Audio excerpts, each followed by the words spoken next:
मय्या वेशित चेतसा म्हणून निगा भक्ता नाही एकही चिंता तया ते समुद्धरता आधी मी सदा. श्री विठ्ठल रखुमाई मित्रमंडळ जावळी मधली वाडी विठ्ठल रुक्मिणी आणि संत तुकाराम महाराजांच्या प्रांगणात आपण सगळे आज अखंड हरिनाम सप्ताहाच्या पहिल्या दिवशी इथे एकत्र जमलेलो आहोत. निमित्त आहे प्रवचन सेवेचं. ही प्रवचन सेवा आपण सर्वांना मिळून करायची. प्रवचन सेवेला जो श्लोक घेतलेला आहे हा 12व्या अध्यायाचा श्लोक आहे. गीतेचा ज्ञानेश्वरीचा ज्यांना अभ्यास असेल त्यांना समजेल की हा 12वा जो अध्याय आहे हा भक्ती योगाचा अध्याय आहे. मग अजून कुठले योग आहेत तर कर्मयोग आहे, सांख्य योग आहे, हठ योग आहे, राजयोग आहे, अनेक प्रकारचे योग आहेत. मग भक्ती योग का घेतला, का निवडला? तर जो कर्मयोग आहे त्याला अधिकाराची अपेक्षा आहे.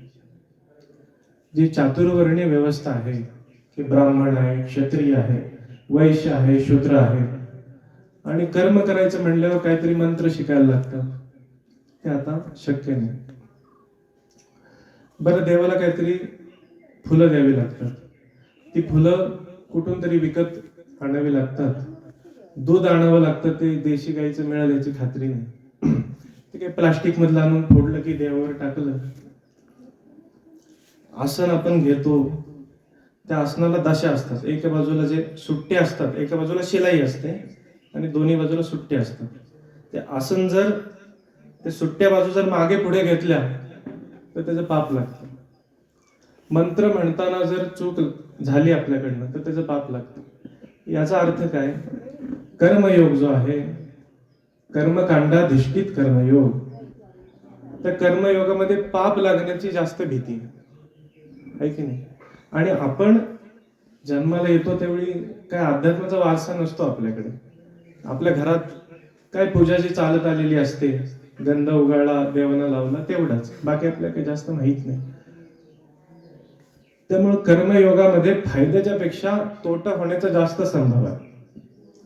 म्हणून आपल्या संतांनी आपल्याला हा भक्तियोग शिकवला. भक्तियोग म्हणजे त्यात देवाला काय अपेक्षा आहे की तुम्ही उगाळणारं चंदन जे आहे, आता चंदनाची किंमत तुम्हाला माहित आहे. जर एवढासा चांगला तुकडा चंदनाचा घ्यायचा म्हणला 1000-1200 रुपये जातात. आपल्याकडे चंदन असतो त्याला काय, चंदनाचा अत्तरात ती लाकडे भिजवून ठेवलेली असतात. तुळशीची माळ जरी चांगली घ्यायची म्हणली तरी तिची किंमत 400-450 रुपये जाते. आता आम्ही आळंदीतूनच आलो, त्यांना विचारलं आम्ही की ही 100-150 रुपयाला कसली माळ मिळते? त्यांनी कुठलं तरी लाकडाचं नाव सांगितलं. म्हणलं त्याची ही माळ आहे, तुळशीची नाही. म्हणजे 400-450 रुपयाला कोण माळ घेत नाही, आहे की नाही?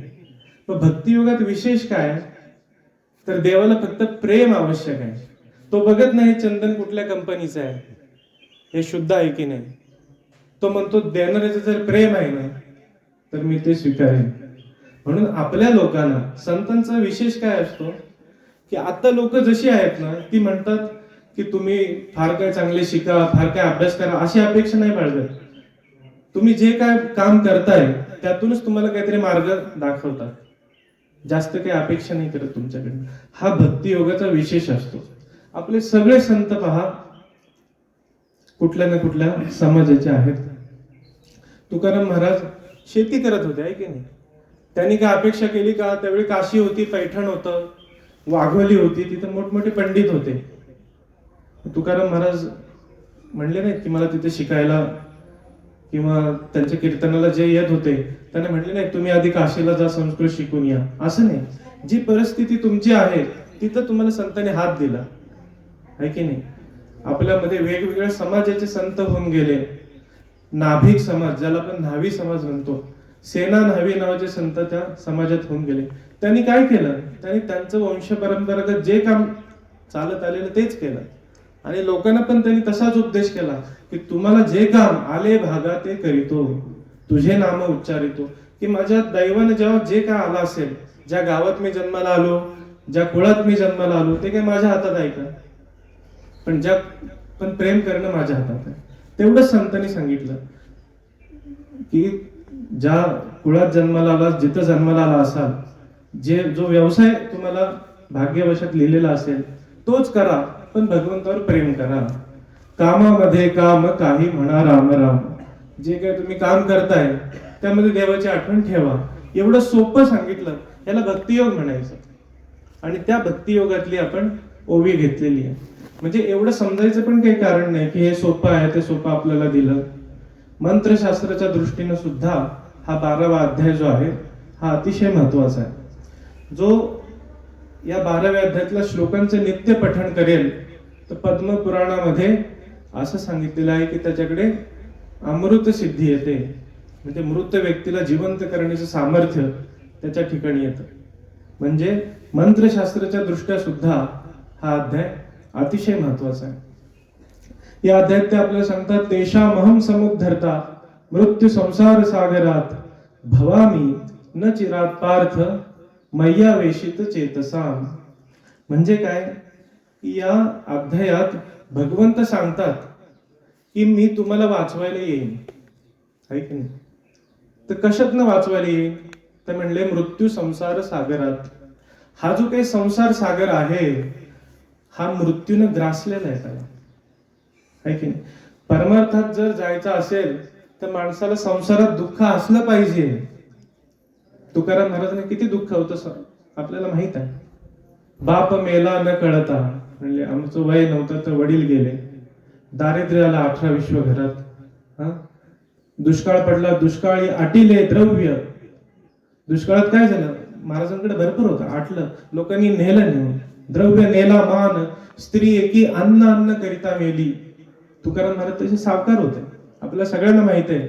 लोकांनी त्यांच्याकडनं कर्ज नेलं होतं, मात्र तो दुष्काळ आला. तुकाराम महाराजांना माहित होतं की लोक काय आता फेडू शकणार नाहीत. त्यामुळे त्यांनी काय केलं, व्याज वाढवलं का नाही, त्याने ती नेऊन बुडवली. तर म्हणून परमार्थात जर यायचं असेल तर संसारात थोडं दुःख असणं अपेक्षित असतं. आणि संसारात दुःख हे सगळ्यांनाच असतं, पण ते मान्य करायची हिंमत लागते, है की नाही? आपण धरून बसतो की लहान असो तर म्हणतो थोडं मोठं होऊ, मोठं झालं म्हणतो नाही 12वी करू, 15वी करू, मग लग्न झाल्यावर सुख होईल, मुलं झाल्यावर सुख होईल, है की नाही? ते सुख सतत पुढं पुढं दिसत राहतं, ते मिळत कधीच नाही. त्यामुळे संसाराचा जर स्वरूप आपण बघितलं तर संत सांगतात, संसार दुःख मुळ किंवा दुःख बांधवडी आहे हा संसार, सुखाचा विचार नाही कोठे. तर त्यामुळे वेगळं सांगायची गरज नाही की संसारात दुःख आहे, ह्याचा अनुभव आम्हाला सगळ्यांना आहे. पण आपण त्याच्याकडे तशा अर्थी बघत नाही. आपल्याला वाटतं नाही आम्हाला मिळेल, आज ना उद्या मिळेल. पण संत म्हणतात नाही, संसार हा दुःख रूपच आहे. काल मी एक गोष्ट वाचली, गोंदवलेकर महाराजांच्याकडे एक माणूस गेला, नुकतंच लग्न झालेलं, जोडप्याने गेला आणि पाय पडला, म्हणले देवा आमचा संसार सुखाने होऊ द्या. तर ते गोंदवलेकर महाराज प्रश्न पडला त्यांना, म्हणले अरे संसार सुखाचा नसतोच, तर मी तुला काय आशीर्वाद देऊ?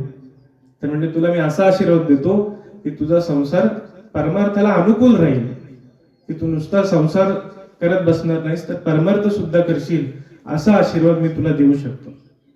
तर संत हे सांगतात की हा संसार जो आहे याला मृत्यूने ग्रासलेला आहे. हा देह बघा, ज्याला लहानपणापासून आपण पावडर लावतोय, तेल लावतोय, हा आपल्या हातात किती धरायचा प्रयत्न केला तरी त्याला वार्धक्य येणार, म्हातारपण येणार, आहे की नाही? श्री संत ज्ञानेश्वर महाराज या ज्ञानेश्वरीतच सांगतात, देह तव पाचाचे झाले, कर्माच्या गुंथी गुंथले, भवतसे चाकी सुदले जन्म मृत्यूच्या.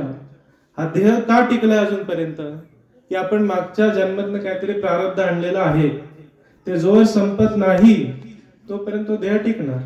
प्रारब्ध संपलं की तुमचं आयुष्य 40 असू दे, 60 असू दे, तो देह पडणार. प्रारब्ध जेवढा आहे तेवढं तो देह आहे. त्यामुळे म्हणतात हा जो देह ज्याने धारण केलेला आहे हा देह सुद्धा काळाने ग्रासलेला आहे. तर म्हणतो नाही, काल आमचा मुलगा 17 वर्षाचा होता आणि आज 18 वर्षाचा झाला, आम्ही त्याचा वाढदिवस केला. म्हणले का वाढदिवस केला? तर म्हणले अहो हा 1 वर्षाने वाढला. तर ह्या वाढदिवसाला आपण बर्थडे म्हणतो, बरोबर ना? ह्या बर्थडेची ओवी ज्ञानेश्वरीत आहे. बघा ती ओवी तुम्हाला सांगतो. ते म्हणतात, जन्मोनिया दिवसे दिवसे हो लागे काळाचेची ऐसे, की वाढती करीती उल्हासे उभविती गुढिया. ते म्हणतात वाढती म्हणजे त्यांना असं वाटतं की हा 1 वर्षाने वाढला आज, म्हणून जुन्या काळी घोड्या उभ्या करत होते. आपल्या इथे जसा केक कापतात, माऊलींच्या वेळी घोड्या लावत होते. पण म्हणले हो लागे काळाचे ऐसे. अरे म्हणले हा 1 वर्ष मृत्यूच्या जवळ गेलाय, ह्याच्या आयुष्यातून 1 वर्ष कमी झालाय. ह्या रीतीने जर आपण आपल्या बर्थडेकडे बघितलं तर कोण साजरा करेल असं मला वाटत नाही. त्यामुळे ते म्हणतात की हा देह जो आहे किती धरून ठेवला. म्हातारपणी वगैरे लोकांना कळतं की अरे कंबर दुखते, बसता येत नाही. तारुण्यात असतो तेव्हा तो तुकाराम महाराज म्हणतात, तारुण्याच्या मध्ये न मानी कोणाशी, सदा मुसमुशी धुळी जायचा. अंगात काय म्हणतात त्याला, रग असते. वारा आला की धूळ जशी उडते तसं त्याला काय बोललं की त्याचा अपमान होतो, आहे की नाही? आठवणी वेठवणी बांधिला मुंडासा.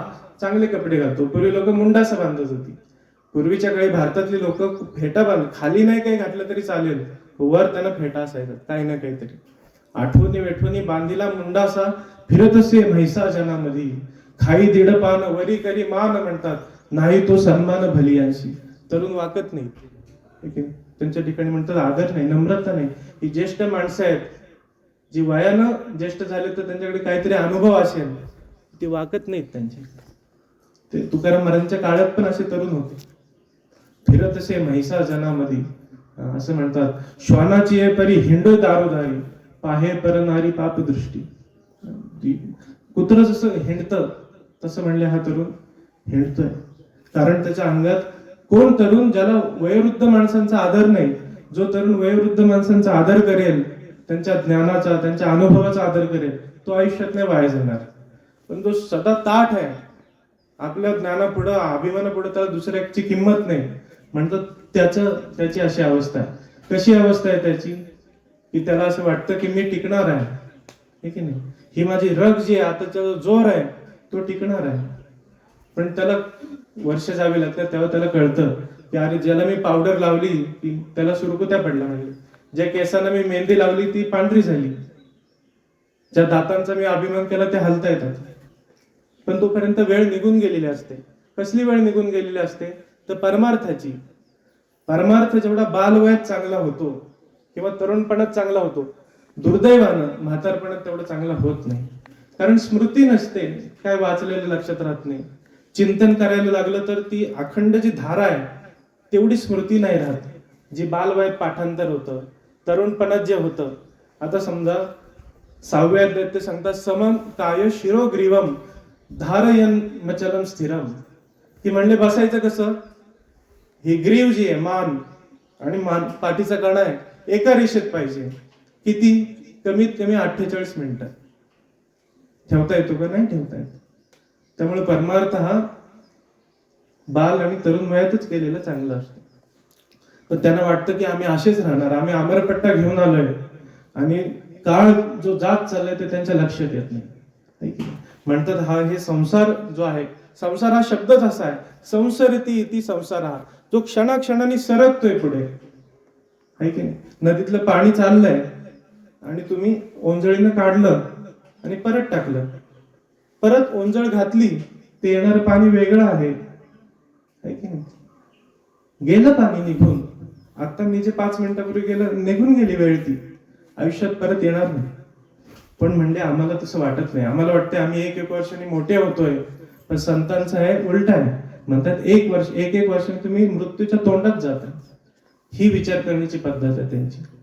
मग हा देह ज्यावेळी पडेल तेव्हा तरी सुख आहे का, म्हणतात संत म्हणतात तिथेही सुख नाही.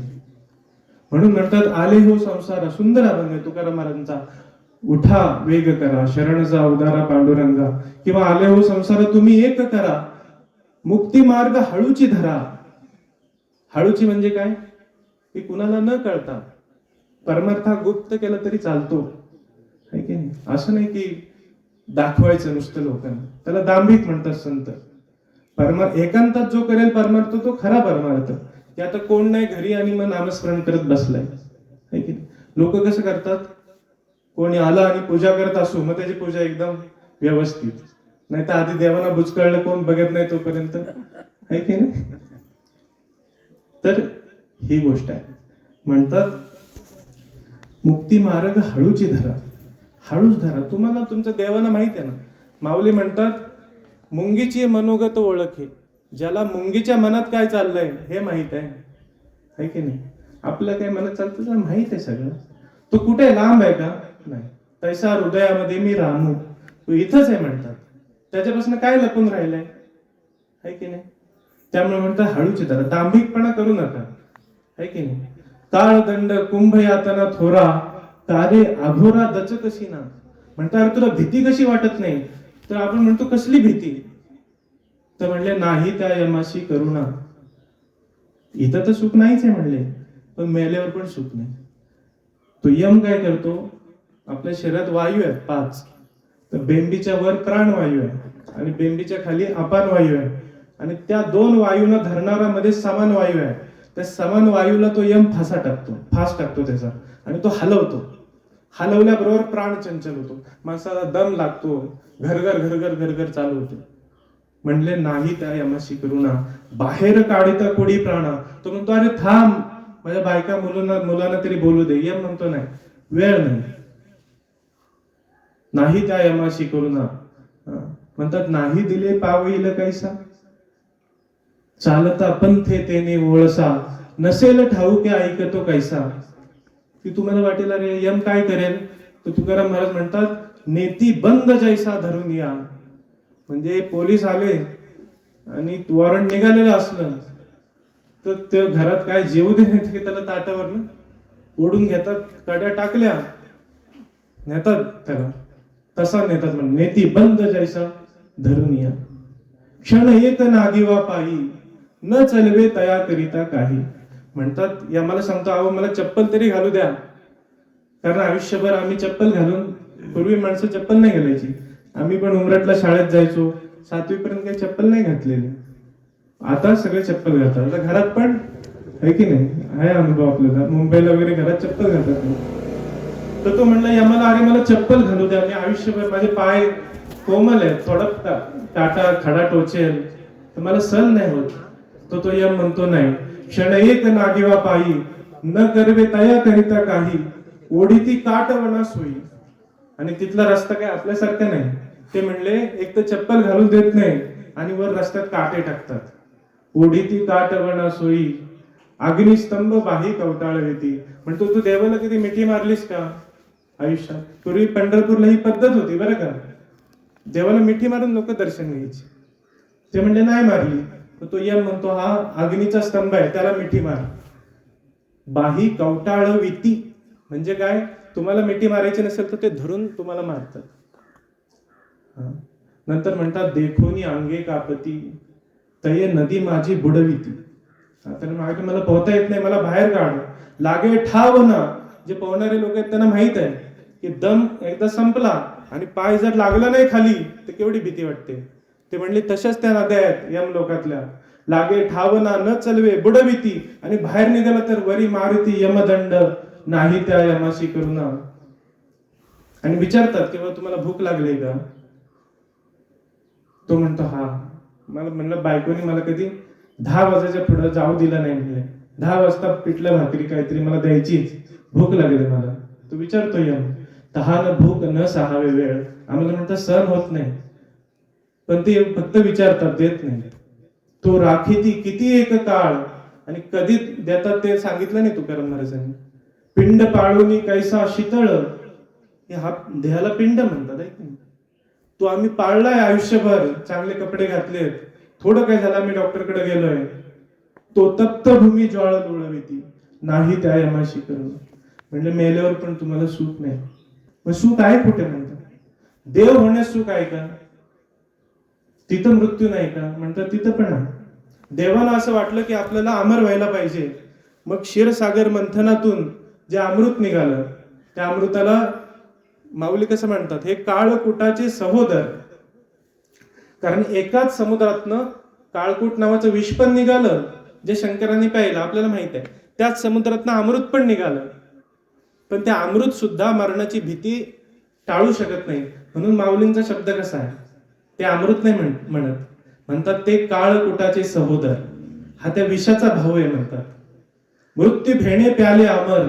आणि देव म्हणले, देवाला मृत्यूची भीती होती आणि ते प्यायले ते अमृत. ते देहाचे पुरंदर 14 जाती. त्या ब्रह्मदेवाच्या एका दिवसात 14 इंद्र जातात मरून. त्यामुळे म्हणतात तो देवलोक जो आहे हा सुद्धा मृत्यूने ग्रासलेला. मार्कंडेय ऋषी माहित आहे त्यांना 14 कल्पांचं आयुष्य आहे. एकनाथी भागवतात ही ओवी येते. ते म्हणतात 14 कल्पांचे आयुष्य जोडी, आयशा मार्कंडेय ते काळ झोडी. म्हणजे त्याला पण नाही सोडत. एक अजून ऋषी आहेत, त्यांचं आयुष्य भरपूर आहे. त्याला म्हणतात लोमहर्षण ऋषी. एक युग संपलं की त्यांचं एक केस पडणार, मरणार नाही बरं का, फक्त एक. अशा अंगावर किती केस आहेत, म्हणजे किती आयुष्य असेल बघा. युगांत लोम झडे परवडी, आयशा लोम हर्षणाची नरडी मुरडीचे काळे. त्याला पण तो पकडतो म्हणतात.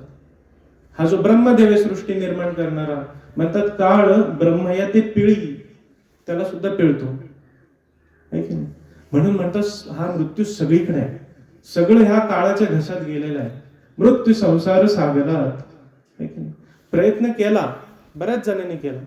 आजकाल आपण औषधं घेतो की माझं आयुष्य अजून वाढावं, ते म्हणतात बायपास करायला लागेल, एक 7-8 वर्ष वाढेल. आपण म्हणतो करा, ठीक आहे. कशासाठी? बायपास करणं काही दुःख नाही का? आहे दुःख, पण म्हणतात माझं आयुष्य तर वाढेल. तसे मागे मोठे राजे राजवाडे होऊन गेले, त्यांच्याकडे संपत्ती होती, भरपूर माणसं होती. ते म्हणले आमचं आयुष्य वाढायला पाहिजे. आपल्याला सगळ्यांना एक माणूस माहिती आहे त्यातला, राक्षस, त्याचं नाव हिरण्यकशिपू. त्याला वाटायचं की मी मरू नये, मग त्याने तपश्चर्या केली. आपल्याला आयुष्य वगैरे देणारा कोण आहे माणूस? तर ब्रह्मदेव आहे. ते सगळं लिहिलेलं त्यांनीच असतं. तर ते ब्रह्मदेव प्रसन्न झाले ते हिरण्यकशिपूला. म्हणले काय पाहिजे? तर म्हणले मला मृत्यूची भीती आहे, मी मरणार नाही असं काहीतरी काय. तर ब्रह्मदेव म्हणले अरे मी पण मरणार आहे, माझ्याकडे जे नाही ते मी तुला कसं देऊ? तर म्हणलं ठीक आहे, मी मरीन पण कुठल्या माणसाच्या हातून नाही मेलो पाहिजे. तर ब्रह्मदेव म्हणले ठीक आहे. म्हणले त्याने अजून विचार केला, जर प्राणी कोण आला तर? म्हणले मी प्राण्याच्या हातून पण मेलो नाही पाहिजे. म्हणले ठीक आहे, अजून काय? म्हणले मी दिवसा पण मेलो नाही पाहिजे आणि रात्री पण मेलो नाही पाहिजे. तर ब्रह्मदेव म्हणले ठीक आहे, हे पण मान्य सर झालं. म्हणतो नाही अजून आहे, मी घराच्या आत पण मेलो नाही पाहिजे आणि घराच्या बाहेर पण मेलो नाही पाहिजे. म्हणतात ठीक आहे, अजून काय? तर म्हणले मी कुठल्या शस्त्राने मेलो नाही पाहिजे. तर म्हणले बरं ठीक आहे. आता त्याला वाटलं मी अमर झालो की काय. पुढची गोष्ट सगळी माहिती आहे तुम्हाला. त्या हिरण्यकशिपूचा मुलगा प्रल्हाद हा भगवंतांचा भक्त आणि हिरण्यकशिपू हा दैत्य. त्याला असं वाटायचं माझ्या राज्यात फक्त माझंच नाव चाललं पाहिजे. आणि प्रल्हाद मात्र नारायण नारायण विष्णूंचं स्मरण करायचा. आणि त्या प्रल्हादाला त्यांनी नंतर तुम्हाला माहित आहे आगीत टाकलं, हत्तीच्या पायाखाली दिलं. प्रल्हाद काही मेला नाही. आणि नंतर देव अवतार घेऊन आले. कशातून अवतार घेतला? खांबातून. है की नाही? खांबातून बाहेर आल्यानंतर हिरण्यकशिपूला घेतला, मांडीवर घेतला. हिरण्यकशिपू म्हणले अरे मी एवढा सहजासहजी मरणार नाही. मी सांगितलंय की मला माणसाकडनं मरण नाही आलं पाहिजे, पण देवांचा अर्धा जो वरचा भाग होता हा सिंहाचा होता, है की नाही, आणि खालचा भाग माणसाचा होता. तर ते म्हणले अरे मी माणूस नाहीये. तर म्हणले नाही मला पशुकडनं पण मेलो नाही पाहिजे. तर म्हणले अरे माझा अर्धा भाग माणसाचा आहे, त्यामुळे मी पशु पण नाही. तो म्हणला आम्ही असं पण मागितलेलं की मला दिवसा पण मरण नको आणि रात्र पण मरण नको. ते हिरण्यकशिपू म्हणले अरे आपले नृसिंह भगवान म्हणले की अरे आता संध्याकाळ आहे, दिवस पण नाहीये रात्र पण नाहीये, तुला मरावं लागेल. तर म्हणले पण मी शस्त्रानं कुठल्या मरणार नाही, असा वर मी घेतलाय. तर म्हणले अरे शस्त्र नाहीच माझ्याकडे, माझे नख आहेत, त्याने मी तुझं पोट फाडणार नाही. ते म्हणतात मला पृथ्वीवर पण मरण नाही पाहिजे आणि स्वर्गात आकाशात पण मरण नाही पाहिजे. म्हणतात अरे मांडीवर घेतलंय मी तुला, तू पृथ्वीवर पण नाहीस आकाशावर पण नाहीस, है की नाही. फाडला, त्याची आतडी काढली देवाने. त्यामुळे त्यांनी किती प्रयत्न केला तरी मरण काय त्याला टाळता नाही आलं. असे संत सांगतात सगळ्यांना त्या मरणाने मृत्यूने ग्रासलेला आहे. आपल्या देशात नाही असं अलेक्झांडर नावाचा एक मोठा सम्राट होता. त्याला असं वाटायचं मी जग जिंकेन आणि त्याने ते प्रयत्न केले. पण एक दिवशी आजारी पडला. जसं वय झालं, वय नव्हतं झालं त्याचं, पण जग जिंकेन म्हणण्यात तो जेवढा त्रासला होता, नुसती प्रवास करायचा, इकडे वाळवंटात जा, जंगलात जा, आणि कुठली राज्य असतील त्यांना जिंकून घे, आणि त्यात तो आजारी पडला. आता तो जगाचा सम्राट, त्यावेळी सगळ्यात जास्त भूमी त्याच्याकडे होती. तो चांगले चांगले डॉक्टर त्यांनी गोळा केले. म्हणलं तुम्हाला किती पाहिजे तेवढं धन घ्या, पण मला वाचवा, मला मरायचं नाही. तर त्या डॉक्टरने केले प्रयत्न बरेच, पण नाही, म्हणलं आमच्या हाताच्या बाहेरच आहे, हा मरणार नाही. तर त्यांनी 3 इच्छा मागितल्या त्या अलेक्झांडरने. म्हणतो की मी ज्यावेळी तुम्ही मला त्या तिरडीवर बांधून न्याल, त्यावेळी माझ्या तिरडीला खांदा हा डॉक्टर लोकांनी दिला पाहिजे. म्हणले ठीक आहे. म्हणले तो स्मशानापर्यंत जायचा जो रस्ता आहे, त्याच्यावर सगळे सोनं नाणं पसरा, त्याच्यावरनं न्या मला. म्हणले ठीक आहे, अजून काय? तर म्हणले माझे हात बांधू नका, हात मोकळे सोडा खाली, आणि मग तसा मला न्या. तर लोक म्हणले ठीक आहे. तो मेला, तसाच नेला त्याला. डॉक्टर लोकांनी खांदा दिला, तो स्मशानापर्यंत जो रस्ता होता त्याच्यावर सोनं नाणं टाकलं, आणि हात असे मोकळे ठेवले. का म्हणले असं केलं? तर त्या अलेक्झांडरने असं दाखवलं की माझ्याकडे जगातले सगळ्यात चांगले डॉक्टर होते, तरी मी जगू शकलो नाही, की नाही? म्हणून त्या डॉक्टरनंच खांदा द्यायला सांगितलं. दुसरी गोष्ट म्हणले, माझ्याकडं जगातलं कुठलं धन नव्हतं असं नाही, मी पेरलंय बघा स्मशानापर्यंतच्या रस्त्यात, पण ते धन पण मला वाचू शकलं नाही. आणि हात का सोडले? म्हणले एवढं जगाचं साम्राज्य माझ्याकडे आहे, पण नेत्यानं काहीच नाही. तुकाराम महाराज म्हणतात रावणाच्या संदर्भात, तुका म्हणे ज्याचे देव बांधवडी सांग ते कवडी गेली नाही, तो रावण नेऊ शकला नाही. म्हणतात असा हा संसार आहे, इथे सुख नाही, मेल्यावर पण सुख नाही, देव लोकात सुख नाही, ब्रह्म लोकात सुख नाही, इंद्रपदात सुख नाही, सगळ्याला काळानं ग्रासलेला आहे. मग यातनं आपला उद्धार कोण करणार? तर आज आपण जो सेवेला श्लोक घेतलेला आहे, त्यात भगवान श्रीकृष्ण म्हणतात मी आहे, तेषाम अहम समुद्धरता मृत्यू संसार सागरात, की मी तुमचा उद्धार करीन, तुम्ही घाबरू नका. मग काय आम्हाला त्यासाठी केलं पाहिजे? देव असा आहे का देतो? घेतल्याशिवाय देत नाही. रक्षापेक्षा अपेक्षते, आधी तो अपेक्षा करतो आपल्या हाक मारायची. तर म्हणले मय्या वेशित चेतसाम, की तुमचं मन आहे ना ते मला द्या, मग मी तुम्हाला वाचवेन. मयी आवेशित चेतसाम, की माझ्यामध्ये तुमचं चित्त द्या. आता माझ्यामध्ये म्हणजे कुणामध्ये?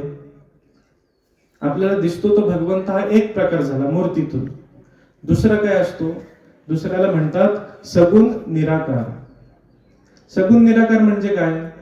आता हा वारा आहे, वारा आपल्याला जाणवतोय पण दिसत नाही. सगुण आहे कारण स्पर्श करतोय, पण दिसणार नाही तो कुठे येतो, त्याला म्हणायचं सगुण निराकार. हा जो ईश्वर आहे, जो या सगळ्या सृष्टीचं संचालन करतोय, तो तसा आहे हे कळतं. कशावरून कळतं? की बाबा जो वाईट वागेल त्याला शिक्षा मिळते, आज नाही उद्या त्याला मिळणार. जो चांगला वागतो त्याला आज त्रास आहे. असं नसतं तर सगळ्या लोकांनी लुटमारच केली असती. पोलीस काही सगळीकडे आहे का? भारत हा एक देश आहे ज्याच्यात दर 1000 माणसांमागे पोलिसांची संख्या अतिशय कमी आहे. मग माणूस घाबरतो कुणाला? आपल्या कर्माला घाबरतो ना. आपल्याला दिसतं ना, आपण खोटं बोललो, आपण दुसऱ्याच्या धनाची अपेक्षा केली, दुसऱ्याच्या जवळ डोळा ठेवला, काही ना दिसत नसेल पण त्याचं फळ मिळाल्याशिवाय राहत नाही. इथं काही पोलीस नाहीत आपल्या गावात, तरी आपण चांगलं वागतो. ह्याचा अर्थ या सृष्टीचं नियमन करणारा भगवंत कुठेतरी आहे. तो दिसत नसला तरी त्याचे गुण या सृष्टीत दिसतात. याला म्हणायचं सगुण निराकार. त्याला आकार दिसत नाही पण गुणाने तो दिसतो. आणि तिसरा ईश्वर आहे तो निर्गुण निराकार. ना तो दिसत नाही, त्याला स्पर्श करतायत. मग देव म्हणतात माझ्यात मन लाव, म्हणजे कुणाच्यात? तर हा भक्ती योगाचा अध्याय आहे. ते म्हणतात माझ्यात म्हणजे हे जे श्रीकृष्णाची मूर्ती आहे, किंवा सगळ्यांना श्रीकृष्ण आवडेल असं पण नाही. काहींना शंकर आवडतात, आपल्याकडे भरपूर देव आहे.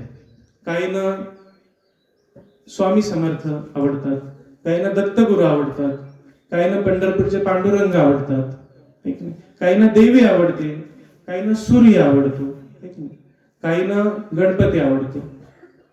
त्यांच्यात काही वावगं नाही. तुम्हाला जो आवडतो तो, त्याच्यात तुम्ही तुमचं मन प्रविष्ट करा, मग मी तुम्हाला वाचवीन म्हणतात. हा जो मृत्यू संसार सागर आहे, ह्यातून मी तुम्हाला वाचवीन. तर म्हणले हे चांगलं आहे, सोपं आहे, आम्हाला वाचवा तुम्ही यातून. तर म्हणले नाही, एवढं सोपं नाही, अजून एक गोष्ट आहे. कुठली गोष्ट आहे? तर म्हणतात मत कर्म कृत. हे काय म्हणले? मत कर्म कृत म्हणले माझ्यासाठी काम करा. तुम्ही कुणासाठी काम करता? तर म्हणलं आम्ही पोटासाठी काम करतो, आमची बायका मुलं सुखी राहावी त्यासाठी आम्ही काम करतो. भगवंत म्हणले तसं नाही, माझ्यासाठी काम करा. म्हणले कसं काय? तर म्हणले शबरीचं उदाहरण बघा. शबरीचं उदाहरण आपल्या सगळ्यांना माहित आहे. तर शबरीने काय केलं नक्की? तिने काय पुस्तकं वाचली का? काय मंत्रपाठ केले का? नाही. तिच्या गुरुने त्या शबरीला सांगितलं की राम तुला दर्शन देणार. त्या शबरीने विचारलं कधी देणार? तर गुरुजी म्हणले ते नाही माहिती, राम तुला दर्शन देणार एवढं नक्की. शबरी म्हणली ठीक आहे, उद्या पण देऊ शकतात. सकाळी उठली आणि तिनं झाडू काढला घरातून. कशासाठी काढला? राम येतील म्हणून. तिचं रस्त्याकडे लक्ष गेलं. म्हणजे अरे जर राम आले आणि त्यांच्या पायाला एखादा खडा टोचला तर त्यांना दुःख होईल. मग शबरीने तो रस्ता झाडून काढला. पाणी बघितलं, म्हणले कालचं भरलेलं आहे, आजचं ताजं पाणी भरलं पाहिजे. म्हणले गेली ती शबरी, ताजं पाणी घेऊन आली. म्हणले रामाला आता काय देणार? तर बोरांचं एक झाड होतं, मग तिथली बोरं तिने काढून आणली. हे सगळं काम केलं. आपण पण हीच काम करतो. काहीतरी जेवायला बनवतो, पाणी भरून आणतो, झाडलोट करतो. पण ती झाडलोट कशासाठी असते? आपलं घर चांगलं दिसावं म्हणून, आहे की नाही? रस्ता अंगण का झाडतो? आपल्याला बरं वाटावं म्हणून. पण शबरीनं तेच काम केलं.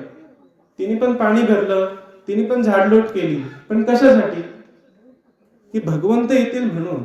बघा किती फरक आहे. ह्याला म्हणतात मत कर्म कृत.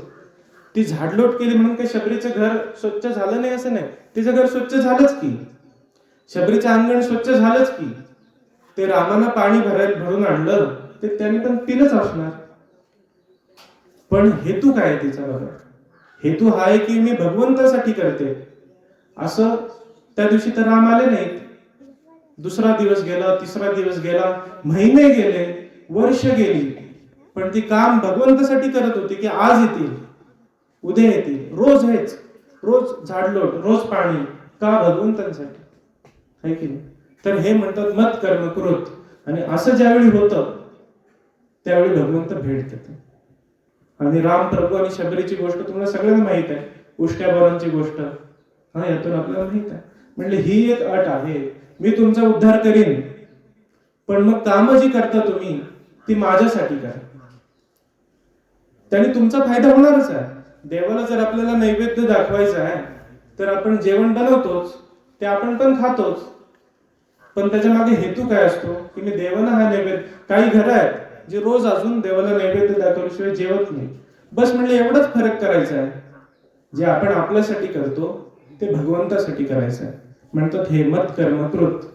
म्हणले ठीक आहे, हे केल्यावर आम्हाला तुम्ही या मृत्यू संसार सागरातून वाचवणार का? भगवंत म्हणले वाचवणार. अजून एक आहे म्हणले. काय म्हणले? तर मत परमा. म्हणजे काय?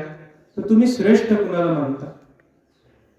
म्हणलं आम्ही आमदाराला मानतो, आमच्या खासदाराला मानतो की उद्या काय झालं तर तो वाचवेल आम्हाला. किंवा आमच्या घरामध्ये एक पैसेवाला माणूस आहे म्हणतो, त्याला आम्ही श्रेष्ठ मानतो. भले त्याने आता आम्हाला दिले नसतील, पण उद्या आमच्यावर काय वेळ आली तर तो बाबा आम्हाला मदत करेल, आहे की नाही? म्हणून आम्ही त्याला श्रेष्ठ मानतो. तर म्हणले तसं नाही, मला श्रेष्ठ माना. मत परमा. तुमचं परम कोण आहे? भगवंत म्हणतात तर मी असलं पाहिजे. त्याला म्हणायचं शरणागती. ही शरणागती कुणाची होती? द्रौपदीची गोष्ट आपल्या सगळ्यांना माहित आहे की द्रौपदीला त्या युद्धामध्ये ती द्रौपदी हरली आणि त्या दुशासनानं, त्या दुर्योधनानं सांगितलं द्रौपदीला की जी साडी तिला निर्वस्त्र कर म्हणले. तर त्या दुशासनानं द्रौपदीच्या साडीला हात घातला. आता द्रौपदीने काय केलं? तिच्यासाठी कोण परम होतं? तर तिला वाटत होतं माझा जो नवरा आहे भीम, याच्यामध्ये फार मोठी शक्ती आहे. जो युधिष्ठिर आहे याच्याकडे फार मोठी बुद्धी आहे. जो अर्जुन आहे यात फार मोठं शौर्य आहे आणि हे मला वाचवते. द्रौपदीची भक्ती कृष्णाला होती. तिथे कृष्णाची बहीण होती. द्रौपदीचं नाव कृष्ण आहे, कृष्णाची बहीण आहे ती मानलेली. पण त्यावेळी तिला वाटलं की मला माझं हा भीम जो आहे याची ताकद मला वाचवेल. आणि दुशासनाने तो साडीला हात घातला आणि द्रौपदीने बघितलं कोण वाचवायला आलं नाही. त्यावेळी भीष्म होते तिथं बसलेले, द्रोणाचार्य होते, मोठमोठी मंडळी होती. आणि द्रौपदीने त्यांच्याकडे बघितलं, ते गप्प. मग करणार काय? तर दुशासनाने साडीला हात घातलाय, द्रौपदीने स्वतः साडी पकडली तिची की आता साडी खेचू नको. पण दुशासनाच्या ताकदीपुढे तिची ताकद कमी आहे. आणि नंतर कधीतरी बघा त्या द्रौपदीने कृष्णावर आरोप केला. काय आरोप केला? खाली ठेवतो जरा. द्रौपदीने कृष्णावर आरोप केला की देवा, माझ्या साडीला त्यानं हात घातला पण तू यायला उशीर केलास. तर कृष्ण म्हणले मी उशीर नाही केला. म्हणले तू मला गोविंद म्हणून हाक मारलीस, ते गो मी द्वारकेत ऐकलं आणि विंद इथे येऊन ऐकलं. म्हणले एवढं पटकन मी आलो. पण म्हणले मग मला मदत का तुम्ही केली नाही? तर म्हणले अगं तू पहिलं तुझ्या नवऱ्यांकडे बघितलंस, नंतर भीष्मांकडे बघितलंस, नंतर तू स्वतः ती साडी धरायचा प्रयत्न केलास, आहे की नाही? त्यानंतर तू ज्यावेळी दोन्ही हात वर केलेस की आता माझं काही शक्ती चालणार नाही, हे सगळं देवा माझ्या पलीकडे गेलं, तुझ्यापेक्षा परम मला कोण नाही, तेव्हा मी आलो. म्हणलं याला म्हणायचं मत परमा, की भगवंताशिवाय श्रेष्ठ कोण नाही, हा आपला भाव असला पाहिजे. तुकाराम महाराज म्हणतात मागणे ते तुझं मागो, देवा आम्हाला काय मागायचं ना, आम्ही तुझ्याकडे मागू. जीव भाव तुझं सांगो, आम्हाला काय सांगायचंय तर तुला सांगू. लागो तरी लागो पाया तुमच्या दाताला, की तुझ्याशिवाय आम्हाला कोण नाही. ती गजेंद्र मोक्षाची गोष्ट तुम्हाला माहित आहे. सावजे हातीरू धरिले, ती जी मगर होती तिने त्या हत्तीला धरला पाय त्याचा आणि ओढायला लागली. आता तसं बघितलं तर हत्तीची ताकद जास्त असते, पण हा प्रसंग कुठे घडला? पाण्यात. पाण्यात मगरीच्या ताकदीला तोड नाही. तिने तो हत्ती धरला आणि खेचायला सुरुवात केली. तो हत्ती पूर्वजन्मीचा इंद्रद्युम्न राजा होता आणि त्याला ती आठवण होती की मी पूर्वी हा इंद्रद्युम्न राजा होतो आणि आता हत्ती म्हणून जन्माला आलो, ही आठवण होती त्याला. जसं खेचायला त्याला खाली सुरुवात केली तर त्याने बघितलं तर मोठमोठे हत्ती होते, हत्तीनी होत्या आणि ते म्हणले की आपला तो राजा होता, तो हत्तींचा राजा होता. तर ती सोंड अडकवली बाकीच्या हत्तीने आणि त्याला खेचायला सुरुवात केली, पण ती मगर काय त्याला जाऊ देईना. आणि मग त्या सगळ्या हत्तीनी साखळी बनवली. हत्ती हा फार हुशार प्राणी असतो बरं का. सगळ्या हत्तीने साखळी केली आणि म्हणले याला खेचू, पण ती मगर काय त्याचा पाय सोडेनाच. त्या हत्ती पण म्हणले जाऊ दे, म्हणले त्याची वेळ आली असेल. ज्या हत्तीला गर्व होता की माझे भावंड ही सगळी मला वाचवतील यातून, नाही म्हणले, सोडून गेले. आता त्याला कळलं अरे इथं कोण कोणाचं नाही. ज्यावेळी वेळ येते, ज्यावेळी धन संपत्ती असते, शक्ती असते, त्यावेळी सगळं आपलं म्हणतात, सोडून जातं तेव्हा आपलं कोण राहत नाही, है की नाही? तुकाराम महाराजांची एक हे आहे, गेली विरसरी मग त्याशी, पुढचं तुम्हाला माहित आहे काय ते. हे जेव्हा जातं, शक्ती जाते, धन जातं, त्यावेळी कोण कुणाचं राहत नाही. हे त्या हत्तीला कळालं. त्याला अजूनपर्यंत माज होता की हा माझा एवढा कळप आहे आणि मी हत्तींचा राजा आहे. त्याला सोडून दिलं त्यांनी. तेवढ्यात त्याला मागच्या जन्माची आठवण होती की मी राजा होतो आणि त्याने ते तिथे कमळ होतं त्या सरोवरात आणि ते कमळाला त्यांनी पकडलं, त्या हत्तीला सोंडेत आणि भिरकवलं आकाशाच्या दिशेनं आणि म्हणले कोण या जगाचा प्रतिपालन करणारा असेल त्याने मला वाचवावं. म्हणजे मी शरण आलो. आणि मग आपल्याला पुढची गोष्ट माहित आहे, भगवंतानी वैकुंठावरून एवढे वेगात आले की ते गरुड मागे पडलं. म्हणले गरुडाच्या पण पुढे झेप घेऊन त्यांनी त्याला वाचवलं. कशासाठी? तर मत परमा, त्यांनी भगवंताला श्रेष्ठ मानलं. आपण जे धनाला श्रेष्ठ मानतो, सत्तेला श्रेष्ठ मानतो की हे मला वाचवेल, त्यांनी ही भक्ती होत नाही भगवंतांची. मत परमा, ज्यावेळी त्यांना श्रेष्ठ मानू त्यावेळेस ती भक्ती त्यांना पसंत आहे. म्हणले या मृत्यू संसारातून मी तुम्हाला वाचवेन, पण मत कर्मकृत, तुम्ही माझ्यासाठी काम करा. मत परमा, मी श्रेष्ठ आहे हे जाणून घ्या. म्हणले हे आम्ही जाणलं, आता आम्हाला तुम्ही वाचवा. तर म्हणले नाही, अजून एक आहे, मत भक्ता, तुमचं प्रेम कोणावर आहे? दुसरे देणारे पण आहेत, पण ज्याचं प्रेम आहे त्याच्याकडनं माणसं. पतिव्रतेचं एक लक्षण सांगितलंय की तिचा नवरा किती समजा गरीब आहे आणि शेजारचा एखादा पुरुष श्रीमंत आहे आणि तिला चांगली साडी जर पाहिजे तर ती शेजारच्या पुरुषाकडे मागणं नाही मागत, कारण तिचं प्रेम ज्याच्यावर आहे तो जे काही तिला देईल तर ते आनंदी असते, समाधानी असते. त्याला म्हणतात मत भक्ता, उपमन्यूची गोष्ट आपल्याला माहित आहे. उपमन्यू हा शंकराचा अतिशय मोठा भक्त आणि त्यांनी तपश्चर्या केली की शंकर मला प्रसन्न व्हावेत आणि शंकर लगेच प्रसन्न होतात बरं का. आशुतोष शंकरांना म्हणतात. आशुतोष म्हणजे काय, लगेच त्यांना हसू येतं, लगेच खुश होतात, म्हणून त्यांना आशुतोष म्हणलं. तर ते खुश झाले, म्हणले आता उपमन्यूला दर्शन देऊ आपण. पण दर्शन देताना ते म्हणले की इंद्राच्या रूपात दर्शन देऊ. मग शंकर इंद्राचं रूप घेतलं त्यांनी. हातात जो त्रिशूल होता त्याचं वज्र झालं आणि नंदी जो होता त्याचा ऐरावत झाला. आणि असे इंद्राच्या रूपात ते उपमन्यू पुढे आले आणि म्हणले बाळा डोळे उघड. मी प्रसन्न झालो. त्या उपमन्यूने डोळे उघडले, म्हणले पुढे इंद्र आहे, मी तपश्चर्या करतोय शंकरांची, माझं प्रेम शंकरांवर आहे. तो उपमन्यू म्हणतो आपी कीटो पतंगो वा भवे हा शंकर आज्ञा, की देवा मी शंकराच्या आज्ञेनं त्यानं मला किडा बनवलं तरी मी किडा बनेन, मला पाखरू बनवलं तरी पाखरू बनेन. न त्विंद्राणी तया दत्तम त्रैलोक्यमपि कामे, तू मला त्रैलोक्याचं राज्य तरी दिलंस तरी मला नको, कारण माझं देवावर प्रेम, तो जे काही करेल ते मला मान्य आहे. याला म्हणायचं मदभक्ता. दुसऱ्याकडनं मला तुकाराम महाराज म्हणतात आम्हाला संसाराकडे काय नको. मग तुकाराम महाराजांना कोण देत होतं का कोण काय, तर आपला तो प्रसंग माहित आहे. शिवाजी महाराज ज्यावेळी प्रसन्न झाले, आता तुकाराम महाराज जावळीचेच आहेत तुम्हाला माहित आहे. आमच्याकडे ते हे आले होते, काय नाव त्यांचं, बाबा नारायण गुरुजी, त्यांनी ते पुस्तक दिलं. तर त्यात त्यांनी ती 14 पिढीपूर्वी विश्वंभर बाबांची वंशावळ जावळीतून दाखवली. तर त्यांना शिवाजी महाराजांनी काय दिलं होतं, सोन्याच्या मुद्रांनी भरलेली ताटं दिली होती, आहे की नाही, अब्दागिरी दिली होती. देवट्या छत्री घोडे हे तो बऱ्यातनं पडे. म्हणजे आम्हाला नको आहे. का नको? शिवाजी महाराज काही वाईट राजे होते म्हणून का? शिवाजी महाराजांसारखा राजा दुसरा, एवढा नीतिमान असलेला राजा जगात दुसरा झालेला नाही, हे तुकाराम महाराजांना पण माहित आहे. पण प्रेम ज्याचं आहे, ज्याच्यावर आहे, तोच मला देईल, जे काही देईल तो विठ्ठल मला देईल, ही त्यांची भूमिका आहे.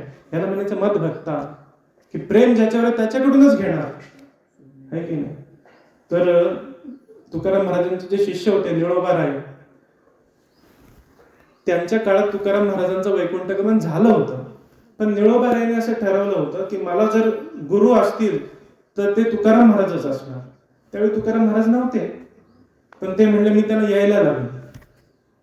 आणि मग निळोबाराय बसले, तुकाराम तुकाराम तुकाराम तुकाराम नामजप करत बसले. आणि पांडुरंगांना आवडलं की अरे काय चांगली वृत्ती यांची. निळोबारायांकडे आधी कुलकर्णीपणाची वृत्ती होती. शिरूर जे गाव आहे तिकडे नगरमध्ये, पुण्यामध्ये, तिथले ते होते. आणि एक दिवशी काय काम चालू होतं आणि बादशाहकडनं त्यांना निरोप आला की तुम्हाला भेटायला बोलवलंय. आणि ते पूजा करत होते निळोबाराय. त्यांना आवडलं नाही की माझ्या पूजेत असं विघ्न आलेलं. ते म्हणले थांब जरा 2 मिनिटं बस. त्यांनी राजीनामा लिहिला. ते म्हणले घे, मला हे नाही करायचं. घर होतं त्यांचं, ते लुटवलं त्यांनी. म्हणले ज्या माझ्या घरात जे पाहिजे ते घेऊन जा. 5 मिनिटात त्यांचं घर लोकांनी साफ केलं. आणि पुढे ते पिंपळनेरला राहायला गेले. तिथेच त्यांचा एक शिष्य होता, त्याने जमीन दिली आणि तिथे हे तुकाराम तुकाराम भजन करत बसले. आणि लोक म्हणले अरे तुकाराम महाराज गेले, 50-60 वर्ष झाली, ते आता काय परत नाही येणार.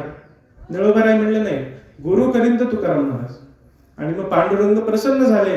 ते निळोबारायांपुढे आले आणि म्हणले बाळा डोळे उघड, मी आलोय. निळोबारायांनी डोळे उघडले, बघितलं, त्यांनी ओळखलं की हा पांडुरंग आहे. मग त्यांनी काय केलं असेल, त्यांनी परत डोळे मिटले आणि देवाला म्हणले येथे तुझं लागी बोलाविले कोणी, प्रार्थिल्या वाचून आलासी का. की देवा मी तुझी प्रार्थना नाही केली, तुला इथं कुणी बोलवलं.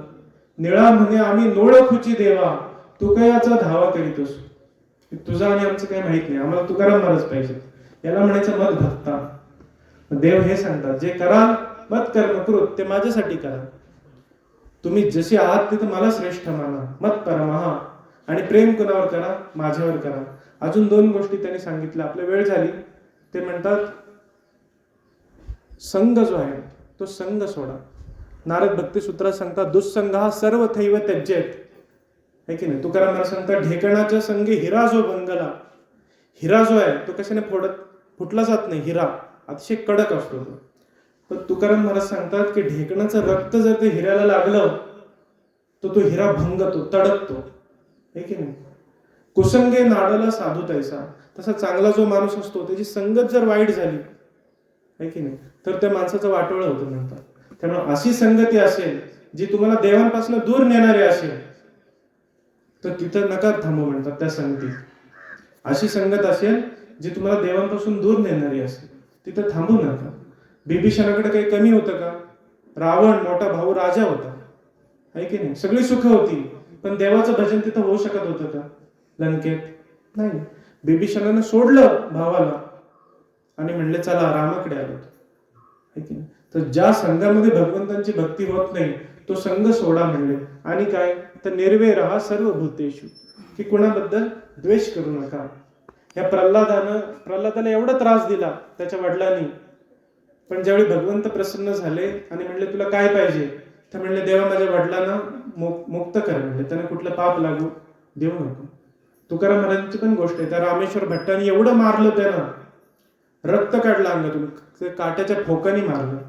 पण तुकाराम महाराज संध्याकाळी गेले आणि म्हणले मला मारताना तुम्हाला किती त्रास झाला, म्हणले तुमचे हातपाय दाबून देऊ का? हे आहे. आपल्याला नाही जमणार एवढं, पण थोडं त्यांच्या सारखं वागायचा प्रयत्न केला पाहिजे आपण. याला म्हणतात निर्वैर सर्व भूतेषु. सगळी जी भूत आहेत, भूत म्हणजे काय, जो जन्माला आलाय तो, बरं का. भूत म्हणजे ती झाडावरची असं नाही, बांधावरची, आपण पण भूतच आहे. निर्वैर सर्व भूतेषु. मग याच्यातून आम्ही काय करावं म्हणले, कुठलं साधन करावं? हा जर सगळ्यांनाच मृत्यूने ग्रासलेला आहे, पण तुकाराम महाराज काय सांगतात, अवघाची आकार ग्रासीला काळे. बरोबर आहे, सगळ्यांना मृत्यूने ग्रासलेला आहे. एकची निराळे हरीचे नाम. ते म्हणतात एक वेगळा आहे, ते म्हणजे देवाचं नाम आहे. त्याला या काळाची सत्ता तिथं नाही चालत. म्हणले मग तसं तुम्ही नामस्मरण केलं पाहिजे. नामस्मरण कसं करायचं? त्याला काही नियम नाही. नियम मंत्राला आहेत. इथं बोलायचं नाही, असा बोलायचा. षटकर्णा भिद्यते मंत्रा, कुणाला सांगायचं नाही, म्हणले गुप्त ठेवायचं. नामाला काही नाही. मग मी उठलो सकाळी तर म्हणले अरे नाम घेतोस का तू देवाचं? तर म्हणले नाही, मी अजून ब्रश नाही केला, तोंड धुतलं नाही. म्हणले चालेल, तू देवाचं नाव घेऊ शकतोस. एकाला विचारलं तू का नाही घेत? म्हणून तुम्ही आंघोळ नाही केली, चालेल नाही. का नामाला कुठलं काळ वेळाचं काय बंधन नाही, शुची अशुचीचं बंधन नाही. उठता बसता खाता पिता घ्या म्हणले. पडताना जरी म्हणलं अरे देवा, तरी त्याचं फळ आहे. असं नामस्मरण म्हणले करा. कलियुगात संतांनी हा एक मार्ग, तुलसी रामायणामध्ये आपले हे म्हणतात, तुलसी रामायणाचे लेखक तुलसीदास सांगतात, राम नाम अवलंबन येकू कली नाही भगती ज्ञान विवेकू. म्हणतात कलीमध्ये, कलियुगात भक्ती सुद्धा कठीण आहे. हे घ्या, आता पुढे कुठे जायचं आपण, पण म्हणले देवाचं नाव एवढं सुलभ आहे, ते घेतलं पाहिजे, सतत घेतलं पाहिजे, आहे की नाही. ते कसं घेतलं पाहिजे, तर सद्गुरूंच्या मुखातून घेतलं पाहिजे. कारण आपण समजा नाम जप करतोय, 1 कोटी वेळा ज्यावेळी करू आणि सद्गुरूंच्या मुखातून आलेलं नाम हे एकदा जरी घेतलं तरी त्याचं फळ समान आहे म्हणतो. मग गुरु आम्हाला कुठे मिळणार? तर म्हणजे तुम्ही नामस्मरण करत जा, त्याने शुद्ध पुण्याचा साठा होईल आणि गुरु तुम्हाला आपोआप मिळतील. आणि मग पुढे काय करायचंय, ते गुरु तुम्हाला एखादा देव दाखवतील, इष्ट दाखवतील, किंवा स्वतः सद्गुरू असतील तुमचे. मग त्यांच्या ठिकाणी कसं राहा, तर मत कर्म कृत, आपली कर्म त्यांच्यासाठी करत जा. किंवा तुम्ही काही कर्म केली की म्हणा भगवंताला समर्पण आहे, देवा तुमच्या शक्तीनं झाली, याचं फळ तुम्ही घ्या, आहे की नाही. मत परमा म्हणतात भगवंताला श्रेष्ठ माना आणि मत भक्ता, भगवंतावर प्रेम करा.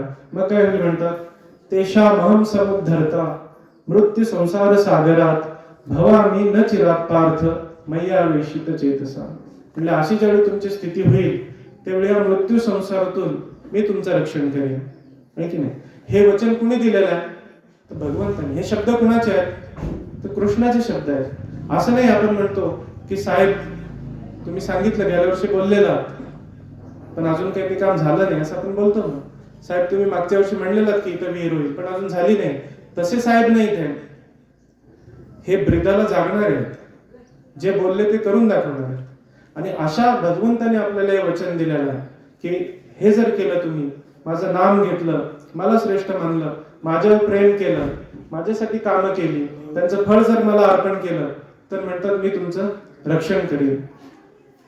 तर ह्या ज्या ज्या अटी सांगितलेल्या आहेत त्या अटी समजण्याची बुद्धी त्या देवानं आम्हाला द्यावी, त्याचं नाम घेण्याची शक्ती त्यांना आम्हाला द्यावी, त्याच्यावर प्रेम करण्याची जी काही बुद्धी असेल ती देवानं आम्हाला दिली पाहिजे. यासाठी आपल्या सर्वांच्या माध्यमातून, आपल्या सर्वांच्या वतीनं मी त्या पांडुरंगाला प्रार्थना करतो की आमच्या भक्तीचा मार्ग कुठेतरी सुरू झाला पाहिजे, नाम घेण्याची आमची बुद्धी झाली पाहिजे, अशी विनंती मी पांडुरंगांच्या चरणी करतो. झालेली प्रवचन सेवा आमच्या सद्गुरूंच्या चरणी अर्पण करतो. पुंडलिक वरदा हरी विठ्ठल, श्री ज्ञानदेव तुकाराम, पंढरीनाथ महाराज की जय. विठ्ठल विठ्ठल विठ्ठल विठ्ठल. पुंडलिक वरदा हरी विठ्ठल, श्री ज्ञानदेव तुकाराम, पंढरीनाथ महाराज की जय. फसायदान म्हणा.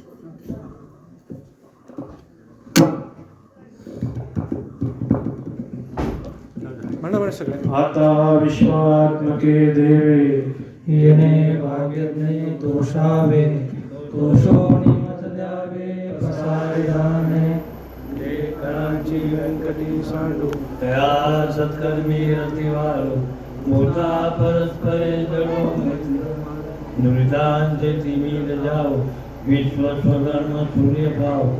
जो देवांची ते लाव, प्राणी जात वर्षते सकळ मंडळी. ईश्वर निष्कांती मांदियाई, अनवरत भूमंडळी. भेट धूता सदा